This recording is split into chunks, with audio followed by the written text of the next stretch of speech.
Hello, je suis Neko, un petit con non binaire, et ça faisait un petit moment que je voulais faire ça. Je vous annonce que j'organise une ou plusieurs vidéos dans lesquelles je vais m'amuser à redessiner vos OC. Ce qui m'avait posé problème, c'était comment recevoir vos petits chouchous. Cependant, après réflexion, je me suis rendu compte que j'étais un petit créateur et que les DM Insta feront très bien le taf. Donc si ça vous dit que je redessine éventuellement un de vos personnages en vidéo, envoyez-moi un message sur Insta. Et dans cette vidéo, je vais vous montrer ce qu'il faut m'envoyer, comme ça c'est plus clair. Déjà, pour ceux qui savent pas, un OC ça veut dire Original Character. Donc c'est un personnage qui vous appartient et que vous avez créé. Par exemple, Neko, mon avatar, c'est un de mes OC, mais aussi tous les personnages de la dimension parallèle et j'en passe. Vous pouvez vous inspirer de vos expériences personnelles ou des choses que vous aimez pour leur apparence ou leur histoire. L'histoire est facultative. Alors, l'indispensable pour que je puisse faire un fanart de vos OC, c'est au moins un dessin en pied, donc de la tête aux pieds, ou alors une description écrite qui peut inclure le tempérament du personnage. Par contre, évitez les pavés de type monologue relou. Je préfère que vous dessiniez même mal plutôt que mettre 50 ans à vous lire pour être démoralisé. Pour vous donner un ordre d'idée, essayez de me faire un texte de 100-150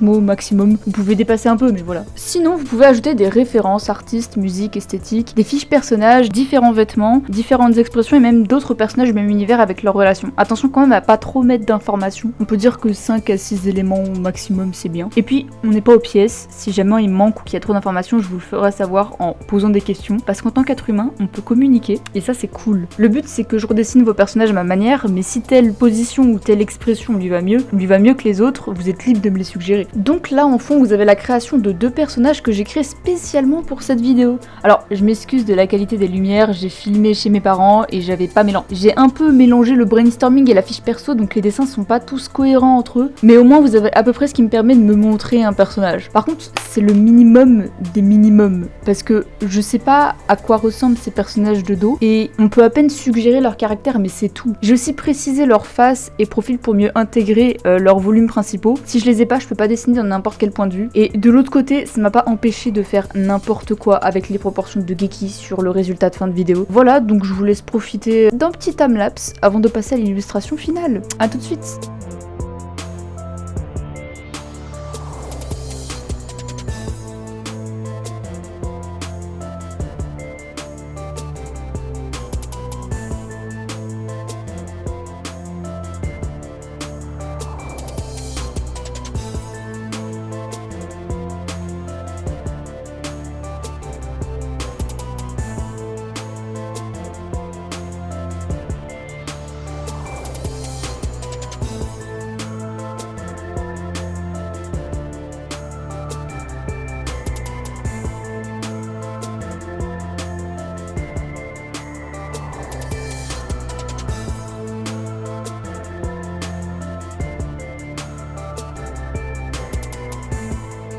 Les 2 personnages n'interagissent pas vraiment, c'est plutôt un jeu de regard, donc j'ai joué avec les expressions et les poses. J'ai pas trouvé d'éléments trop dérangeants sur Ellie. Ce qui me turlupine, c'est un peu son visage qui est de dos 3/4 et ses gants chez qui j'ai échangé le orange et le bleu. C'est dommage parce que rendre le orange majoritaire sur le Chara design était plus agréable à l'œil. Là, le bleu prend trop le dessus. Ça déséquilibre l'harmonie du personnage, je trouve. Et comme dit précédemment, j'ai fait de la grosse dé avec Geki, de type ses cheveux sont trop longs, sa queue de caméléon est trop grosse. Il lui manque des joues et j'ai oublié du blanc sur le derrière de ses mollets. Mais j'ai fait un fond. Et ça, vous attendez pas à ce que je le fasse chez tout le monde. Parce que ça prend du temps et je sais qu'il faut faire plus de décors dans la vie. Mais pour ça, c'est pas grave. Pour la colo, je suis pas très douée donc j'ai dépassé un peu partout. Et j'ai parfois abîmé les beaux aplats de personnages que j'ai aussi foiré 2-3 fois. Mais globalement, je trouve que les couleurs se sont pas trop mal choisies. Et qu'avec le soleil, eh ben c'est quand même vachement mieux. Ces personnages n'ont pas d'histoire mais c'est pas obligatoire. De plus, avec les poses et les expressions, c'est plutôt simple de suggérer leurs liens. Ellie est une aventurière solitaire qui explore les fins fonds des forêts inexplorées. La voyageuse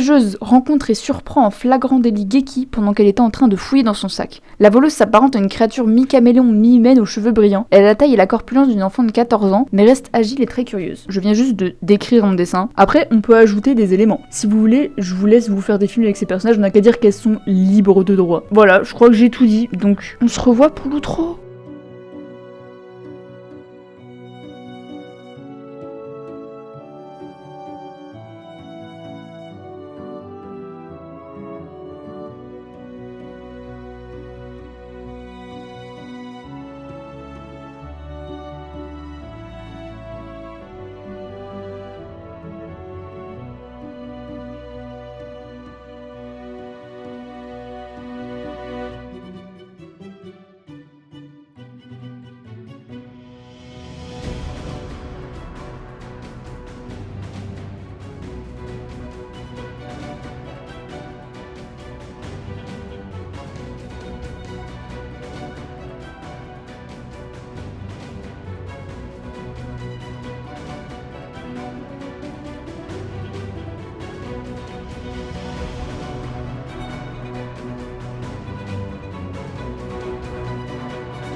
Je vais être honnête, c'est pas le plus beau dessin de ma carrière, mais il a le mérite d'exister. C'était sympa de créer ces personnages. En plus, grâce à ça, je me suis rendu compte que les surligneurs sur certains papiers ont le même rendu que des feutres à alcool, mais sans alcool, et donc beaucoup moins cher. Je les ai fait sur un carnet A3, quand sont à grain fin de 160 grammes, et j'ai vraiment trouvé que le papier était pas mal pour un si petit grammage. Après, c'est peut-être parce qu'à l'école, on me demande du 180 et 224 grammes que je trouve ça petit. Le papier a tenu, mais il a quand même gondolé là où j'ai passé de l'aquarelle et du surligneur. Bon, même si l'aquarelle c'était prévisible. Voilà, j'espère que ce concept vous plaît. J'ai hâte de redessiner vos personnages. Sur ce, bonne journée, bande de gens.